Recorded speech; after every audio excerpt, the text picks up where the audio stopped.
Estamos aqui, não é por acaso, é na nossa busca incessante do compreender, do aprender e, a mais de tudo, de se transformar e vivenciar tudo que nós aprendemos. E quando eles vêm com esse lenitivo, eu fiquei encantada, eu nem queria levantar dali, só queria continuar recebendo, porque ainda nós necessitamos tanto sentir tudo isso, e como se eles fizessem mesmo uma transfusão de tudo que nós necessitávamos, trazendo para dentro do nosso ser essas energias para nos renovar, nos dar forças. E no domingo eu estava num local e aí tinha uma placa chamada Oficina de Luz. E essa placa mexeu comigo o tempo todo. Aí o mentor se aproximou e falou: filha, os nossos corações precisam ser essa oficina. Não oficina que deixa a mágoa ali através do ferrugem de algumas coisas que deixamos ali engripada, mas uma oficina que trabalha o renovar cada dia, que os nossos corações sejam essa oficina de luz. E hoje nós estamos aqui para aprender a transformar o nosso ser nessa oficina de luz. Hoje recebemos já esse ectoplasma divino desse DNA que trabalhou todo o nosso ser. Já estamos recebendo desde a entrada, como a Tânia nos falou, tão harmoniosamente e com tanto amor. Mas a gente já está recebendo desde que nós levantamos e nos preparamos, e a nossa intenção já está ligada em estar aqui.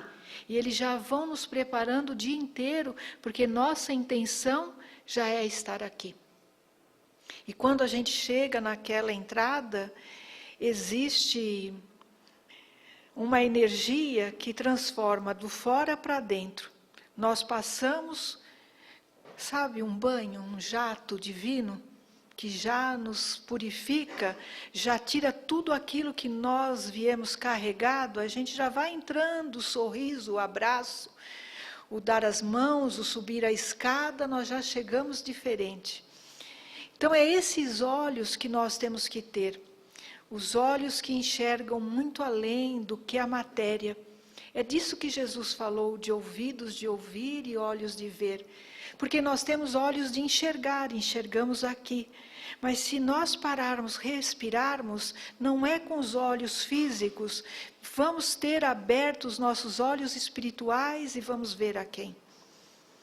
Os nossos ouvidos às vezes ficam ligados nos murmurinhos, foras, e se nós tentarmos ouvir de verdade, com os ouvidos de ouvir, não de escutar, nós vamos ir além.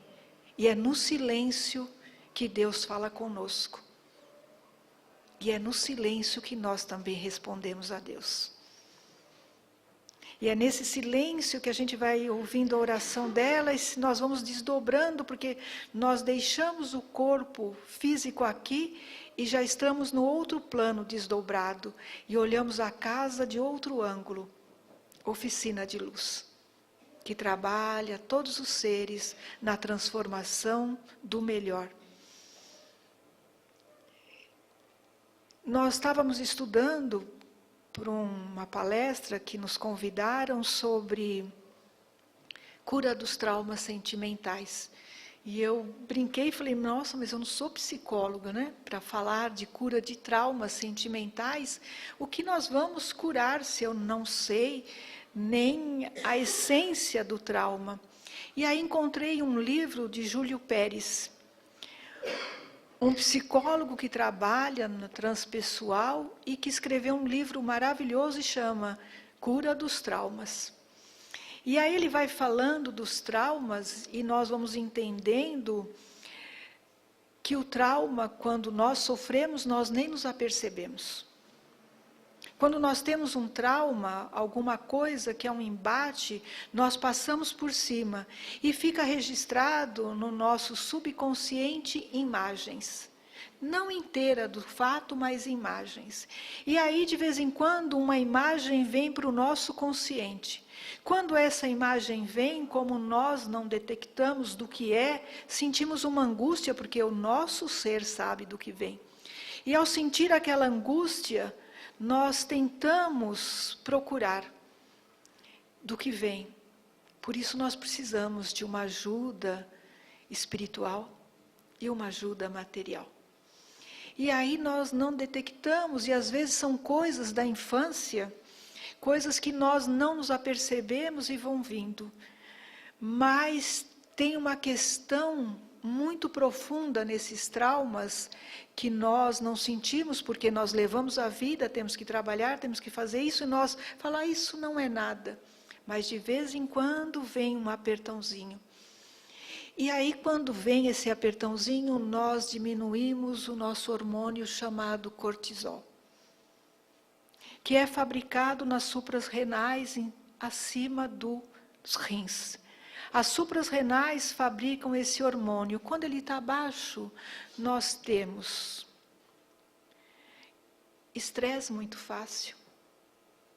Abaixa a nossa imunidade, nós começamos a ter de vez em quando uma gripe, isso, aquilo, mas nós vamos levando. Nós vamos tendo de vez em quando um estresse que nos leva a um nervosismo que vai desenvolver a depressão, a síndrome do pânico. E alguns fatores também acontecem com o cortisol, esse hormônio alto, que também desenvolve várias doenças. Mas o que eu encontrei de mais importante no cortisol, que quando nós temos o cortisol baixo ou alto, nós, ao termos a família, nós transmitimos através do nosso DNA para os nossos filhos, dos nossos filhos para os nossos netos, para os nossos bisnetos. Então, um que nem passou pelo trauma, de repente, vem um gatilho, um filho nosso, e de repente, por um nervoso, por uma coisa, vai desenvolver um trauma, uma depressão, por fatos do passado nosso, que nós nem sabíamos que tínhamos, e eles vêm ter esse estresse e falar. Gessé é um menino de 19 anos, estudante, jogador de basquete,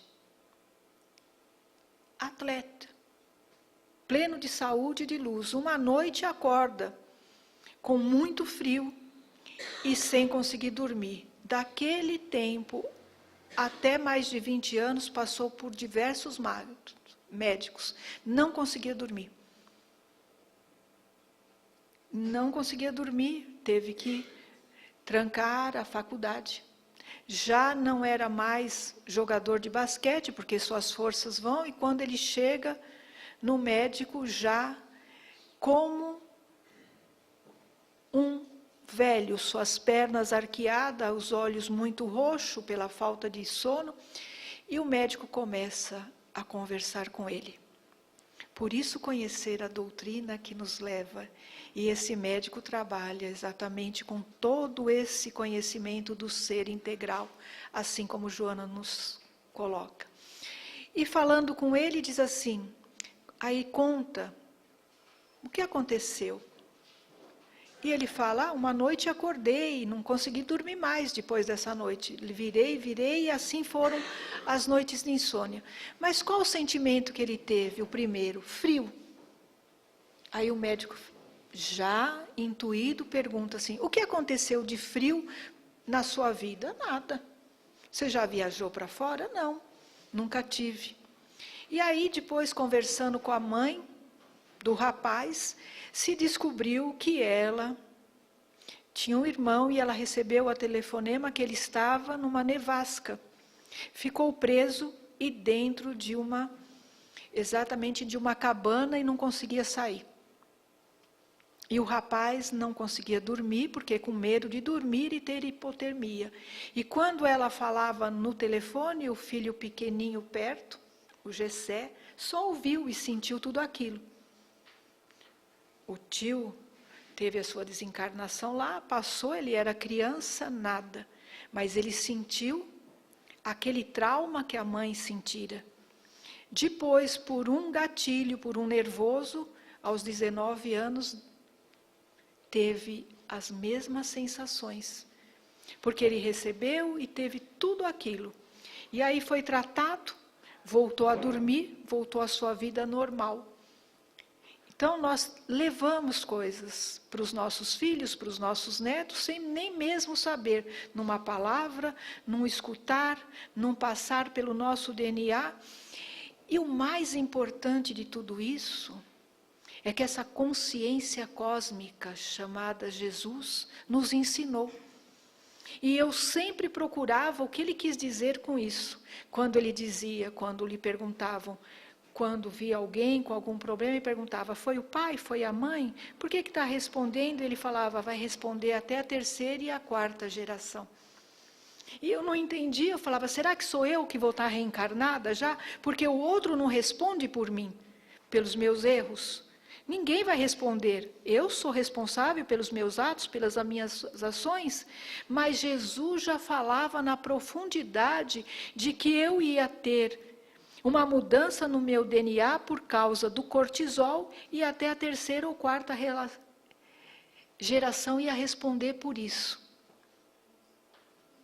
Aí, quando a gente compreende, nós ficamos enebriados de amor por esse ser, que já nos respondia tudo, mas que nós não entendemos nada, e que ainda a gente fica achando que ele errou, porque fala, nossa, mas será que eu vou estar encarnada? Porque sou eu que tenho que responder pelos meus atos, mas eu mudo o meu DNA e posso levar tanto a cura quanto a doença. Então temos que tomar cuidado com os nossos atos, nosso pensar, nosso fazer, nossos traumas. E aí vem a chave. Joana de Ângeles nos diz, vocês viram que eu mudei totalmente o assunto?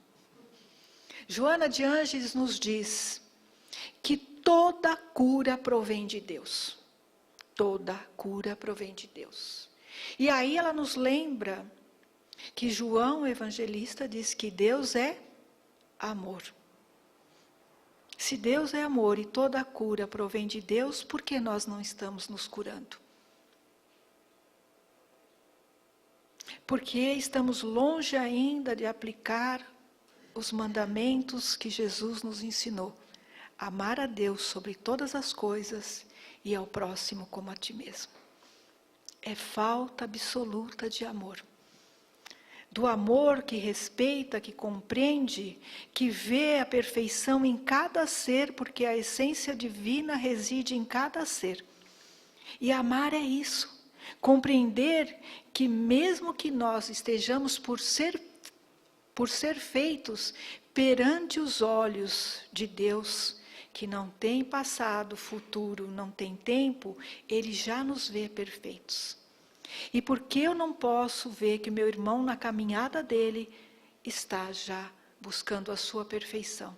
Nós ficamos no julgar, no analisar e nos distanciamos do amor por nós, pelos nossos irmãos e não conseguimos amar a Deus absolutamente, porque longe dessa essência nós ficamos longe da cura que é no nosso ser. A doutora Mônica, outro dia, numa palestra, nos trouxe uma revelação, e eu vou falar hoje de perseverança, e vai entrar fé, esperança e perseverança. E aí, fé, dentro da Bíblia está escrito em Hebreus 11, que fé é a convicção daquilo que se vê, mas a certeza daquilo que não se vê. Nós estamos hoje rodeados de espíritos luminares. Nós não os vemos, mas temos certeza da presença deles. A convicção que eu estou vendo vocês pelos meus olhos físicos está aqui, mas a certeza de tudo que eu não vejo tem que ser inato ao meu ser. Essa é a fé. De que mesmo aquilo que me pareça errado, diante dos olhos de Deus, está no caminho certo, na busca do seu crescimento. Dentro de mim pode existir um não entender, mas tudo está certo. E quando eu não julgo tudo isso, a fé vai sendo mais absoluta. E aí é isso que eu quero falar para vocês sobre a fé que me fez pensar e dar um salto quântico na vida. Quando Jesus nos disse que a fé do tamanho de um grão de mostarda move montanhas. Nós sabemos que o grão de mostarda é minúsculo, mas minúsculo. Eu até ganhei uma ampolinha, assim, feito um pingente da minha mãe, e lá dentro tem um grão de mostarda. Se você não balançar bem e olhar, quase você não vê. Mas ela dá uma árvore estrondosa, que dá sombras para todo mundo. Mas quando Jesus falava dessa fé, do tamanho de um grão de mostarda, ele estava falando de uma coisa que agora nós estamos descobrindo através da física quântica, e que Kardec também já trouxe tão absolutamente, nos ensinou, mas ainda a gente não compreende. Depois vem Emmanuel, vem André Luiz, nos ensinam, mas aí como eles têm que mastigar tudo para a gente, aí vem. O que é menor dentro de nós? Que nós não vemos, mas é do tamanho de um grão de mostarda. Os átomos. Quando os átomos são acelerados pela nossa fé, eles emitem ondas e luz. E aí aquilo que Jesus nos disse, brilhe a vossa luz. Essa fé é que nos leva a estar nesse aceleramento, porque se nós somos energia, energia concentradas, nós somos átomos. E se nós somos átomos, eles têm aceleração própria, e quando nós entramos na energia de fé, eles se aceleram, iluminam, e aí nós temos a capacidade de falar para a montanha dos nossos problemas, sai daqui e vai para lá. Bonito de entender, né? De ver a nossa capacidade interior, de mudar o nosso DNA, de fazer acelerar tudo em nós. Por isso que ele falou que Deus está em nós. E tudo é a partir de dentro para fora. Então, fé absoluta é isso. A fé que Kardec nos ensinou, raciocinada, e que hoje, muito mais que raciocinada, vivenciada, é essa fé que faz transformar. Que a gente levanta, respira e fala, vou. E vai. Porque tudo posso naquele que me fortalece. É assim que nós temos que caminhar. É nesse contexto que nós conseguimos as nossas vitórias em todos os patamares. Material, emocional e espiritual. Nós conseguimos tudo através desse respirar profundo. Trazer esse ar que é medianeiro por excelência. Fazer vibrar as nossas entranhas, através dos nossos átomos. Nos iluminar de dentro para fora. E pôr em prática tudo o que buscamos.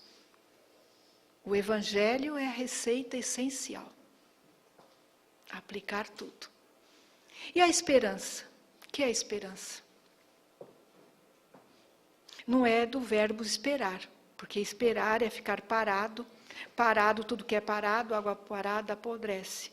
É a esperança do verbo esperançar, movimentar e buscar, fazer. Porque tudo nós temos que fazer. E nós temos condições de tudo, porque através dos talentos que Deus nos deu, nós temos todas as habilidades. E temos que multiplicar os nossos talentos. Cada um responsáveis pelos seus. E Ele nos deu toda a capacidade. E através desse fazer, dessa esperança, é que nós vamos para frente. E o que é perseverar? Nós temos que ter muito cuidado, porque perseverança às vezes é uma linha tênue com teimosia. Nós temos que ter os nossos objetivos, instalar, buscar e alcançá-los. Mas quando encontrarmos um impedimento, dar volta e continuar. Porque o nosso objetivo maior é esse encontro do sagrado em nós, além de toda a parte que Deus nos deu, porque nós evoluímos em 2 tempos. Todos nós temos uma cruz ou não temos? Abre os seus braços, nossa cruz. Evoluir e evoluir. Daqui para o alto e daqui na materialidade. Nós podemos. Na prosperidade da vida, nós merecemos tudo de melhor e nós temos que conquistar tudo. Mas também, primeiro buscar o ser, depois o ter. Todos nós. E aí, se nós temos essa capacidade, se encontramos obstáculos, é só dar a volta. Mas nós, quando traçamos objetivos, nós sabemos que está ali na frente. Mas se Jesus está ali, eu fico, ele vai vir. Ele vai vir. E eu não ando até lá. E o meu trabalho é ir. Porque quando nós damos um passo ou 2, eles dão 10 na nossa direção. Sempre. E a perseverança não é palavras minhas. Lembra o que Jesus nos falou? Todo aquele que perseverar será salvo. Palavras de Jesus não são minhas. Todo aquele que perseverar será salvo. E o que ele quis dizer com isso? Aí já vamos mais na tradução, porque se ele falou isso era para que a gente tivesse um entendimento. Todo aquele que perseverar e vivenciar as leis naturais ou divinas, terá encontrado o equilíbrio e toda a sua busca na sua caminhada o levará ao plano divino. Mas nós, como somos ainda comodistas, achamos que ele vem nos pegar e nos salvar. Ele é o caminho da verdade e da vida, ele já nos ensinou tudo. Agora, o movimento é nosso. Está muito complicado? Mas aí, quando a gente vai levando uns puxãozinhos de orelha, vai, né? Nos trazendo para esse equilíbrio que nós podemos tudo. E a perseverança está aliada à fé e à esperança. Quem aqui no começo do ano fez uma listinha imensa de tudo que queria mudar? Pegamos o lápis lá, fizemos. Se nós não mudarmos, vai mudar alguma coisa? Nada. Tudo é a partir do nosso interior. A mudança vem de dentro para fora. Tem um conto de Paganini, o maior violonista que o mundo já conheceu. E dava concertos maravilhosos. E um dia ele ia se apresentar num teatro imenso. E ele já estava afastado há algum tempo e ele tinha uma figura enigmática, meio carrancudo, quieto, e todo mundo querendo ouvir Paganini. A orquestra lá preparada, entrou o maestro, nossa, palma até lá. Entrou Paganini, do mesmo jeito que ele entrou, a plateia ovacionou e ele quieto. Começou a tocar. Parece que as notas musicais tinham vida, iam se transformando e o povo ia ao delírio. Quando se escuta um barulho, uma das cordas de um violino estourou. O maestro parou, a orquestra parou e Paganini continuou. O maestro, meio envergonhado, voltou, a plateia que estava atenta relaxou e tudo voltou. Novamente o estrilido e outra corda se rompeu. O maestro dessa vez ficou, a orquestra parou, o povo de boca aberta. O que vai acontecer? E Paganini continuava. Parece que com 2 cordas ele tirava mais som daqueles violinos que todo mundo ficou parado. E o maestro voltou mais feliz e a orquestra continuou. Estourou a 3ª corda. O povo, o maestro parou, a orquestra parou e Paganini num violino com uma corda só continuava. Como mágico, aquilo lá, o povo começou a gritar, ovacionar e ele lá. O maestro encantado fazia com a orquestra e tudo. Foi o maior concerto que já deu. E nessa noite nós queremos, através da história de Paganini, dizer: não se aflijam com o que venha de fora. Continuem. Somos todos instrumentos de uma corda só. Emitimos notas divinas e continuamos. Não deixe que o que vem de fora perturbe e faça você parar a sua caminhada. Continue tocando a sua melodia. Deixe a sua caminhada nesse instrumento de uma corda só, que somos nós, este corpo físico. Através da melodia interna, nós vamos crescer e encontrar a Deus. É assim que nós temos que caminhar nesse trabalho de busca, de transformação, de encontro. Não deixar que as dificuldades que vêm de fora macule o seu coração, que deve ser uma oficina de luz. Se macular seu coração, você vai parar.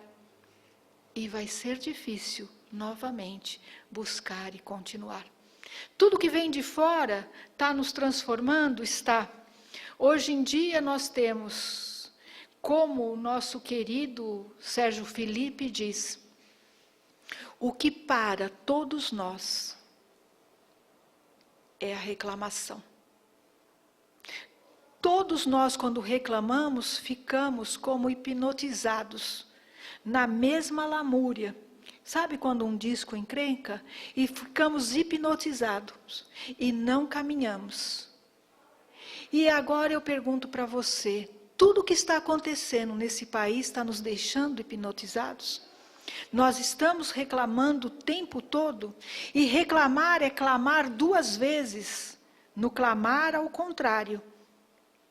Clamar as coisas que não são boas. Quando se nós tocarmos a nossa vida, não nos deixarmos influenciar de fora, e agradecer, como Paulo nos diz, a tudo dai graça, e gratidão é a graça que desce, nós vamos estar em conexão com o alto, e estarmos prontos para caminhar e receber. Se nós nos deixarmos hipnotizados pela reclamação, nós vamos perder, porque a vontade, através da fé, da esperança e da perseverança, é a alavanca que nos abre espiritualmente e que nos leva ao plano de luz. Sem essa alavanca, nós não conseguimos atingir o plano de luz e ficamos hipnotizados na reclamação de que tudo nos coloca para baixo. Tudo que vem de fora, nós ficamos ligados na mídia que nos consome, de todo mundo achando que tudo está errado, que tudo está no fundo do poço, mas nós não estamos. O mundo está em plena evolução e nós temos que caminhar junto. Aqueles que se deixarem. Até brinquei esses dias que eu fui numa audiência e a moça é evangélica, e ela falou tão bonitinho, porque ela perguntou por que ele está assim. Eu falei, estava falando do esposo, eu falei, deve ser lei de causa e efeito. Ela falou, essa lei é aquela dos milhinhos? Eu falei, dos milhinhos? Como que é a lei do milhinho? Eu falei para ela, ela falou assim, você faz uma covinha e planta um milho. Só que nós esquecemos quando planta um milhinho, foi desse jeito que ela me explicou, eu entendi lei de causa e efeito melhor do que eu já tinha entendido na minha vida. Dá um pé de milho, só que um pé de milho dá quantas espigas? Então, um milhinho, que é a nossa ação, vem os efeitos de várias espigas. Qual é a nossa ação? Do bem ou ação contrária da reclamação? Difícil falar tudo isso, meus queridos, mas eu tenho que falar porque a espiritualidade está pedindo exatamente para que a gente não se caia nessa malha dessa hipnose geral e saia de tudo isso e faça a nossa parte. Quem não esteja fazendo, responsabilidade dele, causa e efeito. Plantação de milho que eles vão colher. Nós vamos ter os nossos milhinhos para recolher também, mas que eles sejam de uma semeadura elevada. sem julgar ninguém, não vamos deixar que eles matem a nossa esperança, a nossa fé e a nossa perseverança, e que a gente não atinja o plano de luz, porque nós atingimos o plano de luz aqui, ainda encarnados, quando nós acessamos a alavanca do nosso espírito, encontramos o plano de luz que nos tira da inércia e nos leva à evolução. Não é parados, reclamando e nos deixando levar por essa hipnose geral. E sabe quem trabalha atrás dessa hipnose geral? Que quer todos nós na reclamação? Todos nós sabemos. São espíritos que ainda se comprazem com o mal. E nós temos que estar com o nosso coração ligado no bem. Hoje nosso recado era mais ou menos esse, para que a gente se ligue no amor que Jesus tem por nós. Saber que tudo que nós buscamos vem de Deus. E se Deus é amor, nós precisamos aprender a amar. A nos amar, amar o nosso irmão. E nesse contexto nós estaremos amando a Deus. Quando nós sorrimos, quando nós abraçamos, quando nós estamos juntos, ligados nesse amor, tudo se transforma. E aí nosso milharal será uma bênção. Eu quero terminar essa palestra falando que eu encontrei nesse livro do Júlio Pérez, um poema que não tem o nome de quem é, mas chama bem a atenção da gente para tudo isso. Chama assim, Redecore-se. Então fala mais ou menos assim: redecore-se, deite as mágoas pintadas na entranha do seu coração pelo tempo ir embora.